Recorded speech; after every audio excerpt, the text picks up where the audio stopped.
تمام تعریفیں اللہ تعالیٰ جل جلالہ کے لیے، درود و سلام نبی اکرم نور مجسم شفیع معظم احمد مجتبیٰ جناب حضرت محمد مصطفیٰ اعلیٰ تحیت و ثنا کی ذات والا صفات کے لیے حمد و صلات کے بعد، عزیز دوستو، بزرگوں اور بھائیوں، انسان کبھی کبھی اس طرح کرتا ہے کہ وہ اپنے لب و لہجے سے، گفتگو سے، میل ملاپ سے لوگوں کو مطمئن تو کر لیتا ہے، لیکن اس کی قلبی واردات کیا ہے، اس کے اندر تقویٰ کتنا ہے، نیکی کتنی ہے، پرہیزگاری کتنی ہے، اس سے وہ آگاہ ہوتا ہے۔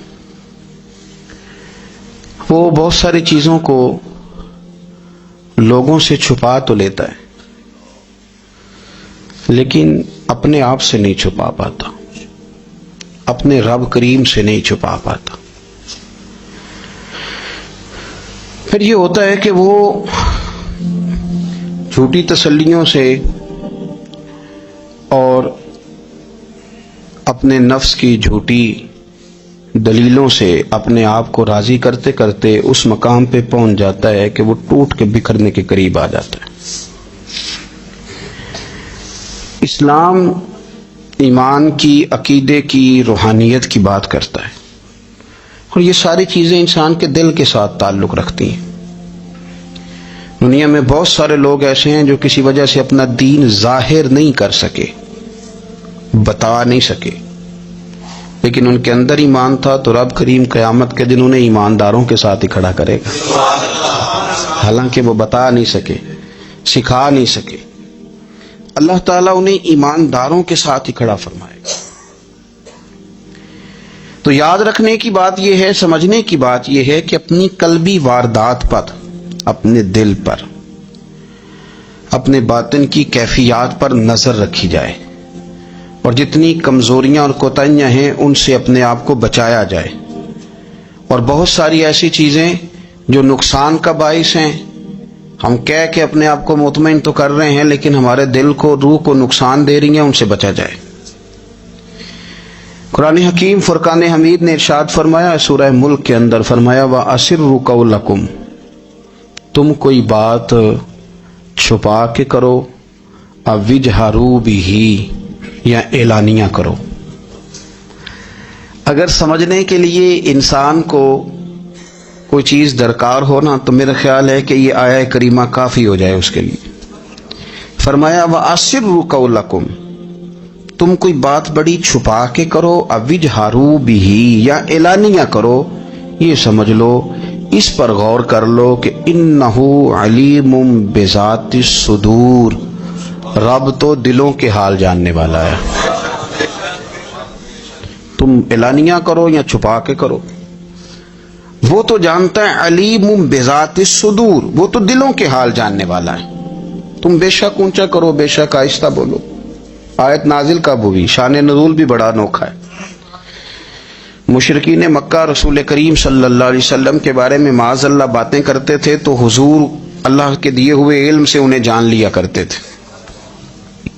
ایک دن وہ باتیں کر رہے تھے، تو باتیں کرتے کرتے نا مشرکین مکہ نے عجیب بات کر دی، نادان تھے نا، جانتے نہیں تھے، عجیب بات کر دی، کہنے لگے آہستہ بولو، کہیں محمد صلی اللہ علیہ وسلم کا رب سن نہ لے، آہستہ بولو، اونچی بات نہ کرو، کہیں مصطفیٰ کریم علیہ السلام کا خدا سن نہ لے۔ تو اللہ نے آیت نازل کر دی، فرمایا نادانو وَأَسِرُّوا قَوْلَكُمْ اَوِجْهَرُوا بِهِ، آہستہ بولو یا اونچا بولو۔ اور شارحین نے، مفسرین نے لکھا ہے نہ بھی بولو، آہستہ بولو یا اونچا بولو، یا بے شک تم کوئی بات زبان سے ادا نہ بھی کرو، انہ علیم بذات الصدور، رب تو تمہارے دلوں کے حال جاننے والا ہے، اسے تو پتہ ہے تم نے سینے میں کیا چھپایا ہے، حسد چھپایا ہے کہ رشک چھپایا ہے، عداوت چھپائی ہے کہ محبت چھپائی ہے، اسے تو پتہ ہے، اسے خبر ہے، اس لیے کہ وہ نظر ہی تمہارے دل پہ رکھتا ہے، اسے پتہ ہے تمہارے اندر کیا ہے۔ ہم لوگوں نے نا اپنی سارے معاملات دنیا داروں سے، لوگوں سے، یاروں سے، دوستوں سے وابستہ کر لیے۔ ہمیں تعریف بھی بندوں سے چاہیے، ہمیں اچھے ہونے کا جو ڈگری ہے وہ بھی بندوں سے چاہیے. ہم بندے بڑے نیک ہیں، یہ بھی لوگ کہیں تو پھر ہم مطمئن ہیں. ہم صحیح راستے پہ چل رہے ہیں، یہ سند بھی بندوں سے چاہیے. ہر بات پر اعتماد خلق، ہر وقت لوگوں پر ہی دھیان، لوگوں پر ہی توجہ، لوگوں کے معاملات ہی ڈسکس کرنا. بھئی یہ تو تیرے ذمہ ہی نہیں. تجھے تو کہا گیا ہے کہ وَمَن يَتَوَکَّلْ عَلَى اللَّهِ، تو اپنے رب کی ذات پر بھروسہ کر، فَهُوَ حَسْبُهُ، وہ تیرے لیے دنیا میں بھی کافی ہو جائے گا، آخرت میں بھی کافی ہو جائے گا. وہ تیرے لیے کافی ہے تیرا رب رسول. تو اللہ رسول کی جانب توجہ کر. ہماری ساری معاملات بندوں کے ساتھ مطلب فلانے کو کیا مل رہا ہے، فلانا کدھر جا رہا ہے، فلانے کے پیسوں پہ میرا کتنا حق ہے، فلانا آگے نکل گیا، فلاں پیچھے رہ گیا، فلاں نے محبت سے نہیں دیکھا، فلاں نے یہ کر دیا. ساتھ چھوڑیں، یہ تو ہر وقت تو ذکر آپ کو اللہ کا کرنا تھا. یا ایھا الذین آمنوا اذکروا اللہ ذکرا کثیرا وسبحوہ بکرۃ واسیلا. یہ جو آپ ہر وقت بندے کر رہے ہیں، یہ تو آپ کو حکم ہی نہیں ہے. آپ نے تو ہر وقت اللہ اللہ کرنی تھی. تو جو کام کرنے کا تھا وہ چھوڑ دیا، جو نہیں کرنا چاہیے تھا اس پہ بحث شروع کر دی. پھر دل کے اندر مد و جزر خراب ہوتے ہیں، قلبی واردات بگڑ جاتی ہیں، حسد پیدا ہوتا ہے، انسان کو لالچ پیدا ہوتا ہے، انسان حریص ہو جاتا ہے، انسان لوگوں سے عداوتیں پال لیتا ہے. کبھی ایسا کام نہ کریں. شہد بڑا میٹھا ہوتا ہے. عرب کے اندر ایک درخت پایا جاتا تھا، ایلوا اس کو کہتے تھے. اس طرح ہمارے ہاں نیم نہیں ہوتی، کڑوا ترین اس کا ذائقہ ہوتا ہے. اور آپ کچھ دیر اس کو پانی میں ڈال دیں تو پانی بھی سارا کڑوا ہو جاتا ہے، چونکہ اس کے خمیر میں رب کریم نے کڑواہٹ رکھی ہے. اور حکمت ہے، اس کڑواہٹ کا بھی اپنی جگہ فائدہ ہے. لیکن حضور سید عالم صلی اللہ علیہ وسلم نے ایک مثال بیان فرمائی، اور وہ بڑی سمجھنے کی ہے. حضور مثالیں دیتے تھے تو کمال ہو جاتی تھی. بڑے سے بڑا ان پڑھ بندہ بھی اس کی روح تک بات اتر جاتی تھی. کریم محبوب علیہ السلام فرمانے لگے کہ اگر ایلوا درخت کے کچھ ٹکڑے شہد میں ڈال دیے جائیں نا تو شہد سے زیادہ میٹھی چیز کوئی نہیں ہوتی. تو حضور فرماتے ہیں کہ وہ ایلوا کا درخت جو ہے وہ شہد کو بھی بگاڑ دیتا ہے، اس میں کرواہٹ پیدا کر دیتا ہے. حالانکہ وہ بڑا میٹھا تھا، اپنی جگہ اس کی مٹھاس میں کوئی کسی قسم کی کمی نہیں تھی، لیکن وہ ایلوا کے درخت نے اسے بگاڑ دیا. اللہ کے محبوب فرماتے ہیں جس طرح ایلوا کا درخت شہد کو تباہ کر دیتا ہے نا، اس طرح حسد آدمی کے ایمان کو تباہ کر دیتا ہے. ایمان بڑی میٹھی چیز ہے، بڑی حسین چیز ہے، لیکن جب حسد آ گیا نا، حسد ہے کیا؟ حسد بندوں سے نہیں ہوتا، یہ سمجھ لیں. حسد کا مطلب، حسد کی لغوی تعریف یہ ہے کہ یہ سمجھ لینا کہ یا اللہ اسے نہیں دینا چاہیے تھا، مجھے دینا چاہیے. یہ تعریف ہے. تو حسد ہوتا کس سے ہے؟ حسد دراصل بندے پہ نہیں کیا جاتا. حسد کا معنی یہ ہے کہ آپ اللہ کی تقسیم پر اعتراض کر رہے ہیں. آپ کا کہنا یہ ہے کہ یا اللہ یہ تقسیم ٹھیک نہیں ہوئی، معاذ اللہ یہ ادھر چلا گیا، یہ تو ادھر آنے والی چیز تھی. تو یہ آپ نے ڈائریکٹ جو مقابلہ شروع کیا، معاذ اللہ یہ تو آپ نے اللہ کی تقسیم کے ساتھ شروع کر دی. تو پھر دل میں بگاڑ آتا ہے، پھر انسان ٹوٹ پھوٹ کا شکار ہوتا ہے، پھر وہ کمزور پڑ جاتا ہے، پھر وہ ایسی باتیں کرتا ہے جو اس کے منصب کے مطابق نہیں ہوتی، کچی بات کرتا ہے، کمزور بات. اللہ بہتر جانتے ہیں کون سی چیز اس نے کہاں رکھنی ہے. رب کی حکمت پر اور اس کی دی ہوئی توفیق پر راضی رہنا ایمان کا تقاضا ہے. لیکن ہمیں تو چاہیے تقسیم اپنی مرضی کی. ادھر کیوں چلا گیا، ادھر آنا چاہیے تھا. بھئی آپ کو یہ کس نے حق دیا ہے؟ مالک نے جو چاہا، جب چاہا، جہاں چاہا اپنے فضل سے عطا فرمایا. حسد، اور پھر اس کے اگر کوئی حسد نہیں کرتا تو لالچ شروع کر دیتا ہے. وہ کہتا ہے کہ یہ جو اس کا مال ہے اس میں میرا بھی حق تھا، یہ تو مجھے ملنا چاہیے تھا. آپ یقین کریں کہ بندے بندوں سے کم پیار کرتے ہیں، جیبوں سے زیادہ پیار کرتے ہیں. اس بندے کو تو کوئی نقصان نہیں جس کے ساتھ آپ نے تعلق رکھا ہوا ہے جیب کا، لیکن آپ بڑے کمزور ہو گئے. آپ جب لالچ کر لیا، نفسانیت میں آ گئے تو آپ کمزور پڑ گئے. آپ نے مطلب کیا، آپ کا کیا خیال تھا کہ رب کی بارگاہ سے کوئی کم ملنے والا تھا جو بندوں پہ اتنی توجہ کر لی. حضرت بہلول دانا رحمت اللہ علیہ نے کیا خوبصورت انداز ہے. رب کریم کے بندوں کی باتیں اللہ کے لشکروں میں سے لشکر. کیا سوچ تھی، کیا نظریہ تھا، کیوں یہ لوگ اتنے مضبوط تھے، فکری طور پر مضبوط تھے، فکری طور پر. ہارون رشید حج کر کے واپس آ رہا ہے.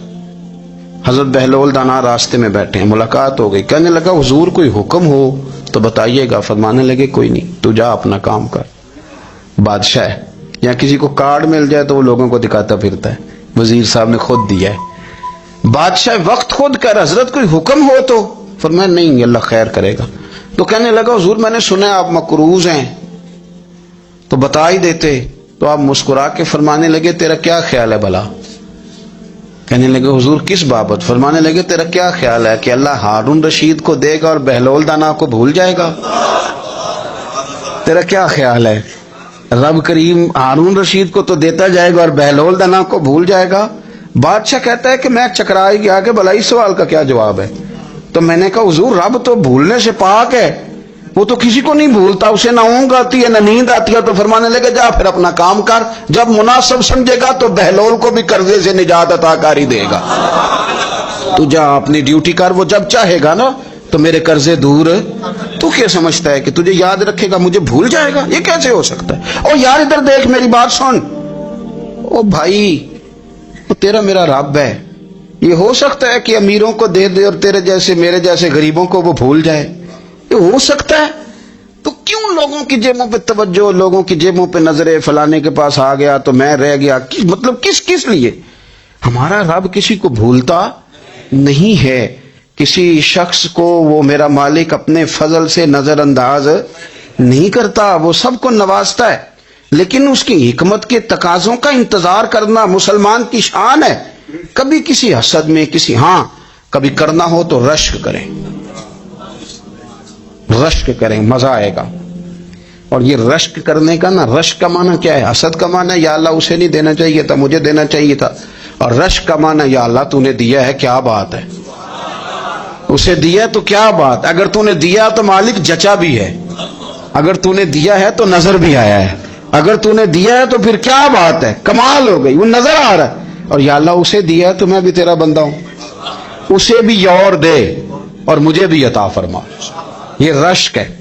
رشک کا نا حضور نے حکم دیا ہے، نبی پاک نے رشک کا۔ ہمارا یہ مسئلہ ہے کہ ہم نا جو کرنے والا کام ہے وہ نہیں کرتے، رشک کریں۔ بخاری مسلم میں حدیث ہے، نبی پاک صلی اللہ علیہ وسلم نے فرمایا دو بندوں پر رشک کرو۔ کہو کیا بات؟ رشک کرو دو بندوں۔ یا رسول اللہ کون کون سے؟ فرمایا ایک وہ مالدار جسے اللہ دولت دے اور وہ صبح بھی رب کے رستے میں خیرات کرے اور شام بھی رب کے رستے میں خیرات کرے، یہ قابل رشک ہے۔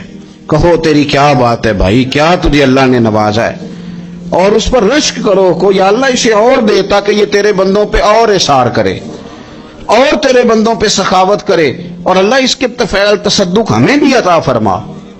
اور حضور فرماتے ہیں ایک مالدار پر جو صبح و شام سخاوت کرے، اور ایک اس عالم پر جسے اللہ قرآن کا علم دے، وہ صبح بھی لوگوں کو قرآن مجید کے ترجمے، تفسیریں، قرآن کے درس سکھائے، اور شام بھی لوگوں کو قرآن مجید کے درس عطا فرمائے۔ اس پر رشک کرو، کہو کیا بات ہے یار تیری، تجھے اللہ نے کتنا نوازا۔ قابل رشک لوگوں پر رشک کرو، ان کی تعریف کرو، ان کے لیے اچھے کلمات ادا کرو۔ معاشرے میں حسد پرموٹ ہوا ہے، اگر کبھی رشک پرموٹ ہوتا نا تو عزتیں بڑھ جاتی، محبتیں بڑھ جاتی، خلوص میں اضافہ ہوتا، لوگ ایک دوسرے کے قریب آتے۔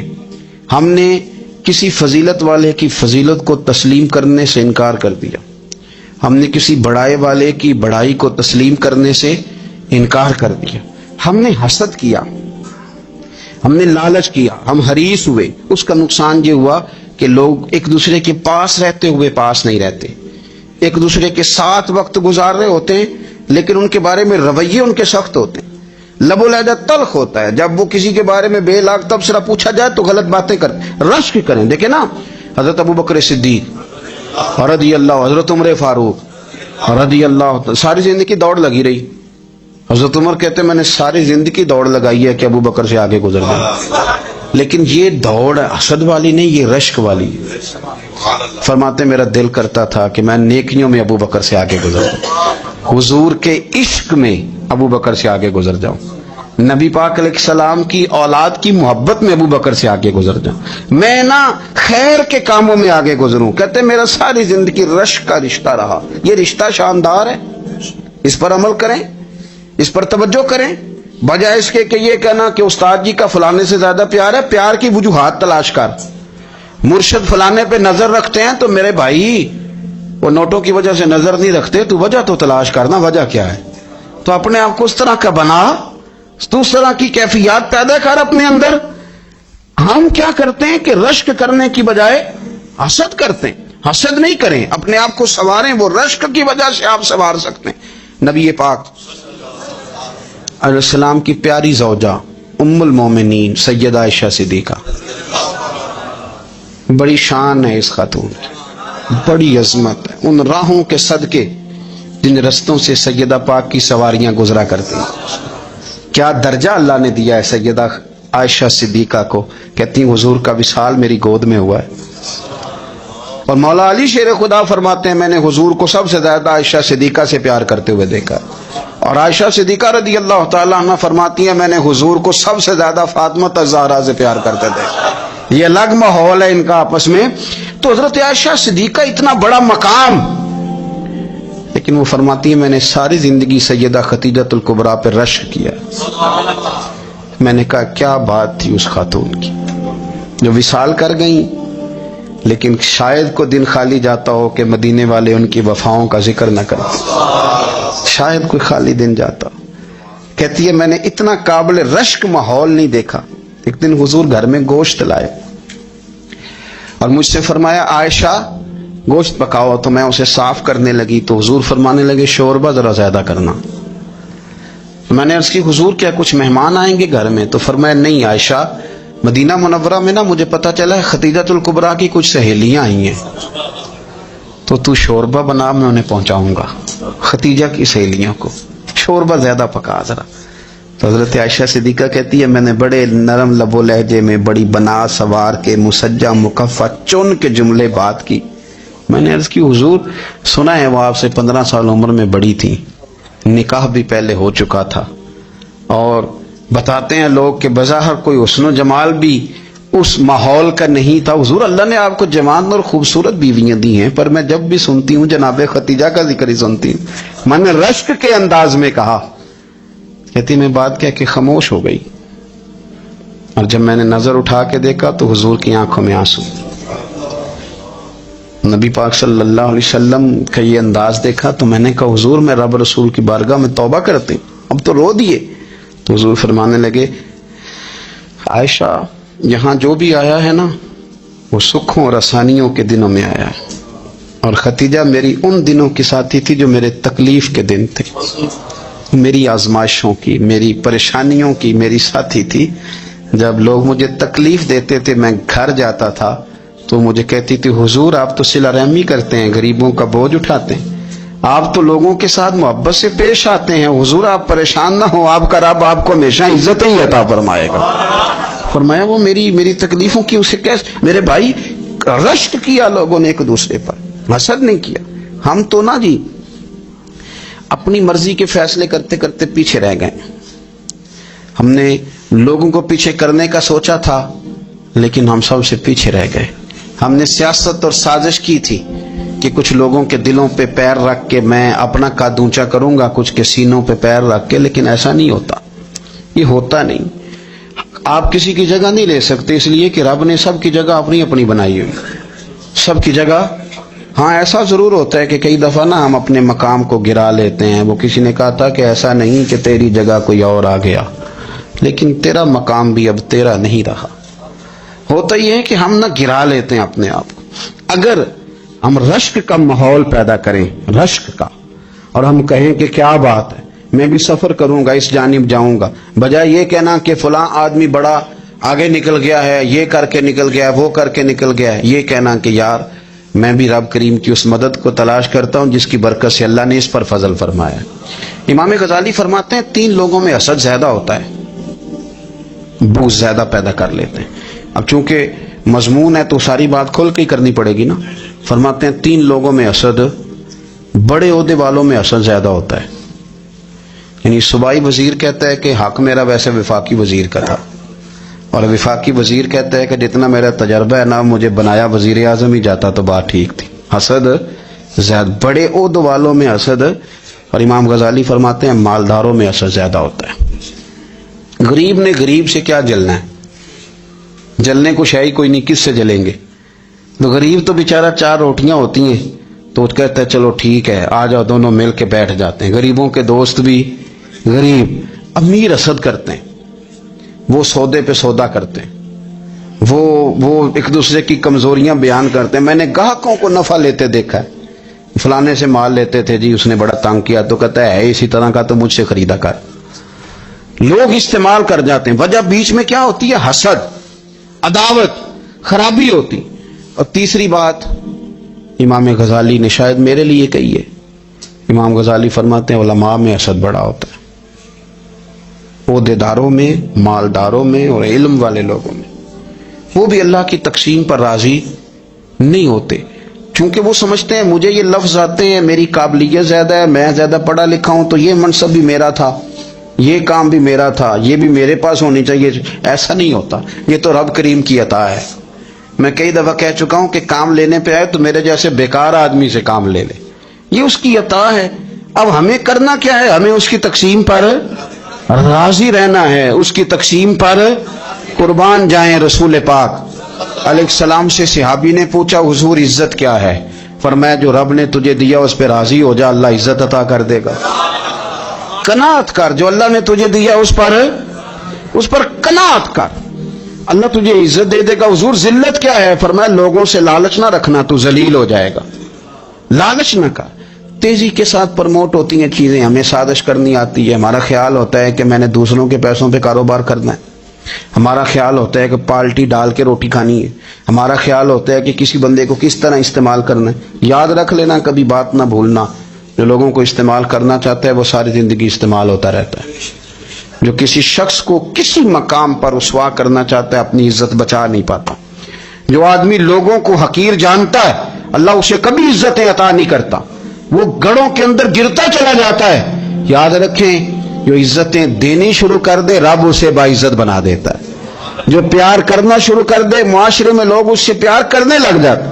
جو کسی دیکھیں اگر ہم وہاں سے مانگے جہاں سے سب کو ملتا ہے تو پھر بندوں پر اتنی نظر رکھنے کی ضرورت باقی رہتی نہیں ہے۔ ادھر دیکھیں رشک کریں گے تو لالچ سے بھی بچیں گے، حسد سے بھی بچیں گے۔ بخاری مسلم میں حدیث ہے، حضرت ابو ہریرہ رضی اللہ تعالیٰ عنہ کہتے ہیں ہم حضور کی بارگاہ میں حاضر تھے تو کچھ غریب لوگ حاضر ہوئے، غربا۔ انہوں نے عرض کی یا رسول اللہ صلی اللہ علیہ وسلم ایک گزارش کرنے آئے۔ حضور نے فرمایا کہو۔ یا رسول اللہ امیر تو ہم سے آگے نکل گئے۔ حضور نے فرمایا کس بات میں؟ عرض کی حضور نمازوں میں نہیں ہم گزرنے دیتے، اتنے نفل وہ پڑھتے ہیں اتنے ہم بھی پڑھ لیں گے۔ صحیح بتانا صحیح، آج کل یہ نمازوں کا مقابلہ بھی ہے کہ نفل میں نے زیادہ پڑھنے، عبادت میں نے۔ ہمارے صاحب رحمۃ اللہ علیہ فرمایا کرتے تھے آستانوں پہ گدی نشینوں کا تو رولا ہوتا ہے، اللہ اللہ کرنے کا رولا نہیں ہوتا۔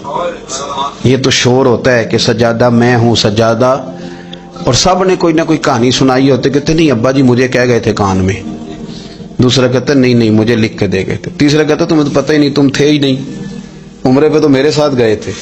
جو میرے ساتھ ان کا معاہدہ ہوا وہ خانہ کعبہ میں ہوا ہے، لہذا میرا پہلا نمبر ہے۔ سب کے پاس کوئی نہ کوئی معاملہ ہوتا ہے، یہ سارے کام کوئی ضروری نہیں۔ ضروری کیا ہے کہ وہ جو کہتے تھے کرو، جس نے سب سے زیادہ کر کے دکھایا وہ زیادہ جانشین ہے، وہ زیادہ جانشین ہے جس نے زیادہ کر کے دکھایا۔ معاملہ تو یہ ہے کہ اس رستے پہ کس نے چلنا ہے۔ لوگ تو سجادہ نشینی سے بھاگا کرتے تھے، بھاگتے تھے۔ حضرت ابو بکر صدیق رضی اللہ تعالیٰ عنہ کا وصال ظاہری ہوا تو حضرت عمر خلیفہ بنے، تیسرا دن تک خلیفہ بنے ہوئے، 2-3 چھوٹی بچیاں آ گئیں، چاچا جان آپ خلیفہ بنے؟ فرمایا ہاں۔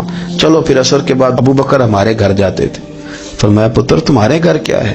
کہنے لگی ہم یتیم ہیں، ہمارا بھائی کوئی نہیں۔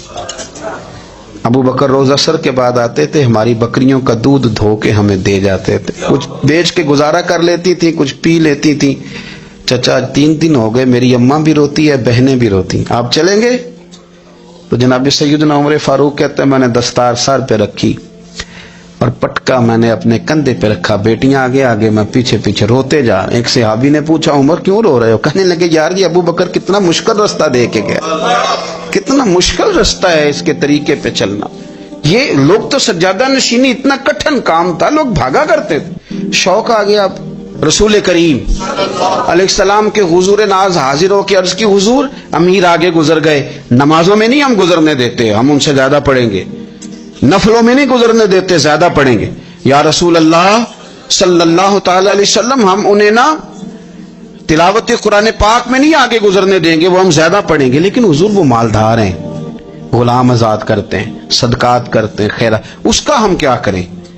حضرت سیدنا ابو ہریرہ فرماتے ہیں کہ جواب تو حضور نے بعد میں دینا تھا، اور جب ان کا سوال ختم ہوا تو میں نے حضور کا چہرہ نور دیکھا تو رسول پاک کا چہرہ خوشی سے کھلتا ہوا مجھے نظر آیا۔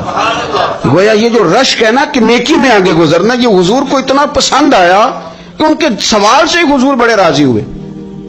کریم فرمانے لگے، حضور فرمانے لگے میں تمہیں ایک وظیفہ بتاتا ہوں، تم وہ پڑھو، امیر جتنی بھی نیکیاں کریں گے نا اللہ تمہیں ان کے برابر ثواب دے دے گا، لے لو نسخہ، یہ کرو کام۔ یا رسول اللہ بتائیں، فرمایا رات کو نا 33 بار سبحان اللہ پڑھا کرو، 33 بار الحمدللہ پڑھا کرو، 34 بار اللہ اکبر پڑھا کرو۔ اب جتنی بھی نیکیاں امیر کریں گے نا تمہارے وظیفے کی برکت سے اللہ تمہیں ان کے برابر ثواب عطا کر دے گا۔ اب جناب ابو ہریرہ کہتے میں نے ان کے چہرے دیکھے تو مجھے یوں محسوس ہوا کہ جس طرح کسی بندے کی کھوئی ہوئی رقم مل جائے تو وہ راضی نہیں ہوتا، کھوئی ہوئی رقم مل جائے تو بڑا جیسے کوئی اس کے ہاتھ، چلیں اپنا ترجمہ کر لیتے ہیں، کمیٹی نکلنے پہ نہیں بندہ بڑا راضی ہوتا کہ 11 مہینے سے دے رہا تھا، 10 مہینے سے چلو نکل ہی آئی ہے، شکر ہے اللہ کا، بڑا خوش ہوتا ہے بندہ، بڑا راضی ہوتا ہے۔ اس طرح ان لوگوں کے چہرے کھل اٹھے، کیا بات ہے حضور، بس اب نہیں ہم گزرنے دیتے۔ گھر چلے گئے، وظیفے پڑھنے لگے۔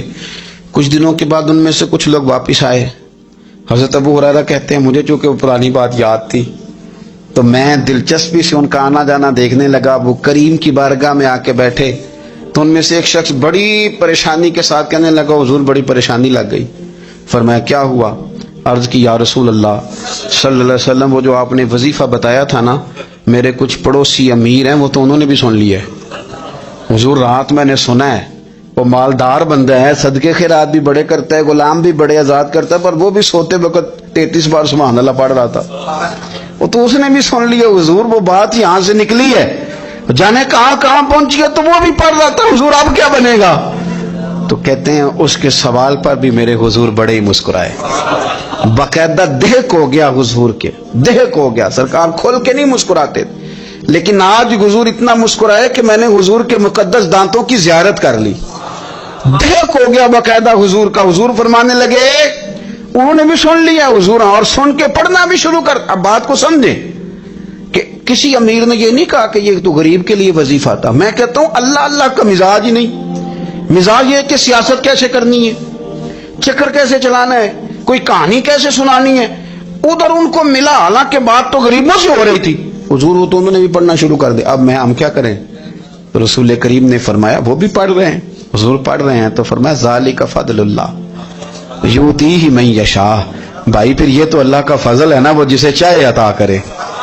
اب یہ حضور نے کہہ دیا تو حضرت ابو ہریرہ کہتے ہیں میں نے پلٹ کر ان لوگوں کے چہرے دیکھے، قربان جائیں، میں نے پھر ان کے چہروں پر اطمینان دیکھا، میں نے سکون دیکھا، اس لیے کہ وہ سمجھ گئے جب رب فضل کرے تو پھر فضل کے معاملے میں اللہ کے بندے بحث نہیں کیے کرتے، وہ مطمئن ہو کے گئے، کہنے لگے حضور پھر ٹھیک ہے، اگر مالک اس طرح تقسیم کر رہا ہے تو پھر ہم راضی ہیں اپنے رب کریم کی رضا پہ۔ اپنی زندگی جب آپ بڑی محبت سے قرب و جوار سے تشریف لاتے ہیں، میں قرآن و سنت کے بہت سارے عنوانات دیکھ کے آپ کی خدمت میں ایک بات عرض کروں، اپنی ساری توجہ اپنے رب رسول کی جانب مائل کریں۔ جتنا آپ دائیں بائیں دیکھیں گے نا اتنا گاڑی کے ٹکرانے کا خطرہ بڑھ جائے گا، وسوسے زیادہ آئیں گے، الجھ جائیں گے۔ اتنا زیادہ دائیں بائیں نہ دیکھیں، یہ کیا کر رہا ہے، فلانا کیا کر رہا ہے، فلانے کا یہ معاملہ کس طرح کا تھا، نہ نہ نہ، آپ توجہ اللہ کی جانب رکھیں، دیکھیں میرا اور میرے رب کا معاملہ ٹھیک چل رہا ہے، اللہ رسول کے ساتھ میرے معاملات ٹھیک ہیں۔ یہاں تو آپ کسی کی اصلاح کریں گے، دعوت دیں گے یا دعا کریں گے، تنقید کی تو ویسے دین میں اجازت نہیں ہے۔ آپ نے یہاں کسی کی اصلاح کرنی اور وہ درد کے ساتھ کرنی، اور یہاں کسی کے لیے دعا کرنی ہے کہ یا اللہ اس بندے پہ رحم فرما، اسے بدل دے۔ تنقید کی اور طنز کی تو اجازت اپنا معاملہ رب کریم کے ساتھ، ہماری سوچیں کس طرح کی ہیں، ہمارے اندر ماحول کس طرح کا ہے، وہ چونکہ دلوں کے حال جانتا ہے، اور نبی پاک صلی اللہ علیہ وسلم نے فرمایا نہ تمہاری جیبیں دیکھتا ہے نہ تمہارے چہرے دیکھتا ہے، وہ تو جب دیکھتا ہے تمہارا دل دیکھتا ہے۔ اس کی کیفیت کیا ہے؟ حضرت انس بن مالک رضی اللہ تعالیٰ عنہ فرماتے ہیں، اس حدیث کو یاد رکھیے گا، حافظ منذری نے الترغیب و ترہیب میں لکھی ہے، فرماتے ہیں کہ حضرت انس بن مالک رضی اللہ تعالیٰ عنہ فرمانے لگے کہ ایک حضور کے ایک غلام ایک صحابی بیمار تھے، تو حضور نے فرمایا انس چلو تیمارداری کرتے ہیں۔ کہتے ہیں حضور کے ساتھ گئے، نبی پاک صلی اللہ علیہ وسلم پہنچے، جب ہم نے اس شخص کو دیکھا تو حضرت انس کہتے ہیں ہم پریشان ہو گئے، کیونکہ ہم نے اسے بڑا صحت مند دیکھا تھا، وہ کمزور ہو گیا، وجود پر بہت سارا گوشت دیکھا تھا، اب ہم دیکھ رہے ہیں کہ وہ ہڈیاں ہی ہڈیاں رہ گئی ہیں، چہرہ بڑا بارونق تھا، اب کمزوری ہو گئی۔ رسول کریم تشریف لے گئے اور حضور اس کی چارپائی کے سرہانے بیٹھے، اور جب حضور نے اپنا دست مبارک اس کے بالوں میں رکھا اور نبی پاک نے دست شفقت پھیرا تو کہتے ہیں اس شخص نے آنکھیں کھولی اور حضور کا چہرہ دیکھا تو اس کی خوشی کی کوئی انتہا نہ رہی، بڑا راضی ہوا، بڑا راضی، اور حضور نے اس کے لیے دعا کی، اس دعا پر بھی اسے بڑا اطمینان قلب بھی نصیب ہوا۔ کہتے ہیں حضور اکثر تیمارداری فرماتے تھے، پر آج نہ حضور نے ایک نرالی انوکھی اور انفرادی بات ارشاد فرمائی۔ حضور نے فرمایا تو بڑا صحت مند تھا، کمزور ہو گیا، بڑا طاقتور تھا تو ضعیف ہو گیا، ایک سوال کا جواب تو دے۔ یا رسول اللہ فرمائیے۔ تو حضور فرمانے لگے اس حالت میں جب تو شدید بیمار اور تکلیف میں، یہ بتا کہ اس وقت تیرا اپنے رب کے بارے میں گمان کیا ہے؟ حضرت انس کہتے ہیں پہلے حضور بیماروں سے یہ سوال نہیں پوچھتے تھے، آج پوچھا، کیونکہ صحت میں لوگوں کی زبان پہ شکر ہوتا ہے اور بیماری میں شکوے ہوتے ہیں، معاذ اللہ۔ اس وقت اللہ کے بارے میں یہ سوچ حضور نے ہمیں دی ہے، تم نے ہر وقت یہ ذہن بنانا ہے کہ یہاں رب کریم کے بارے میں کیا تصورات پل رہے ہیں، آوازیں کیا اٹھ رہی ہیں، اس وقت تیرا اللہ کے بارے میں گمان کیا ہے؟ جناب انس بن مالک کہتے اس نے ہمیں اشارہ کیا کہ مجھے اٹھا کے بٹھاؤ، ہم نے بٹھایا تو کہتے ہیں پھر اس نے اپنی آنکھیں کھولی اور حضور کے چہرے نور پر نظر کر کے نظر جھکا لی، عرض کرتا یا رسول اللہ میں کمزور ہوں، بیمار ہوں، تکلیف میں ہوں، اٹھ نہیں سکتا، کھا نہیں سکتا، پر حضور ابھی بھی میرے دل سے آواز یہی نکلتی ہے کہ میرا رب بڑا ہی کریم ہے، میرا اللہ بڑا ہی مہربان ہے، وہ بڑا ہی معاف کرنے والا ہے، وہ اپنے بندوں سے پیار ہی بڑا کرتا ہے۔ آپ میری بات کو سمجھیں، کیفیت کیا ہے اور الفاظ کیا ہیں۔ حضور وہ مجھ سے بڑی محبت کرتا ہے، بڑے پیار والا ہے۔ یہ لفظ کہتے کہتے آواز بھرا گئی، آنسو نکل آئے، پھر اس نے تکلیف زیادہ محسوس کی تو وہ لیٹ گیا، اور پھر اس نے حضور کے چہرے نور پہ نظر ڈالی، کلمہ پڑا، روح ہی پرواز کر گئی۔ حضرت انس بن مالک فرماتے ہیں ہم اس کے گھر سے نکلے اور جب حضور اس کے کمرے سے باہر آئے تو رسول کریم نے پلٹ کر رک کر پھر پیچھے دیکھا اور فرمایا انس اگر کسی جنتی کی زیارت کرنی ہے تو میرے اس غلام کا چہرہ دیکھ لو، اس لیے کہ جن لوگوں کے نظریات رب کریم کے بارے میں اس طرح کے ہوں پھر ان کے خاتمے خیر کے ہوتے ہیں، پھر اللہ ان کے لیے جنت کے فیصلے فرماتا ہے۔ اپنے افکار میں، نظریات میں، سوچوں میں کوئی ضروری نہیں ہے کہ ہم لوگوں کو دو لفظ کہہ کے مطمئن کر لیں تو ہم خود ضمیر کے قیدی بن کے زندگی گزار دیں، یہ معاملہ ٹھیک نہیں، یہ صحیح نہیں چلتا۔ آپ اپنی قلبی واردات پر، قلبی خیالات اور تصورات پر کڑی نگرانی رکھیں گے، آپ دیکھیں گے کہ کہاں یہ مجھے خرابی کی طرف لے کر کے جا رہا ہے، کہاں یہ بدگمانیاں پیدا کر رہا ہے، کہاں یہ خرابیاں لا رہا ہے، یہ سختی پیدا کر دے گا، نفرتوں کو، لالچ کو، حسد کو، عداوت کو یہ بڑھا دے گا۔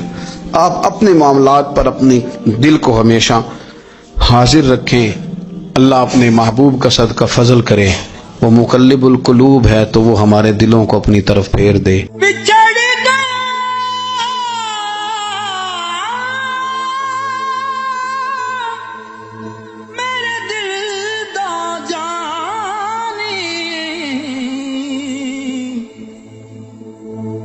میں ککھوں وانگر رل گئی، اللہ نال نازک جندڑی میری وچ کنڈیاں دے رل گئی،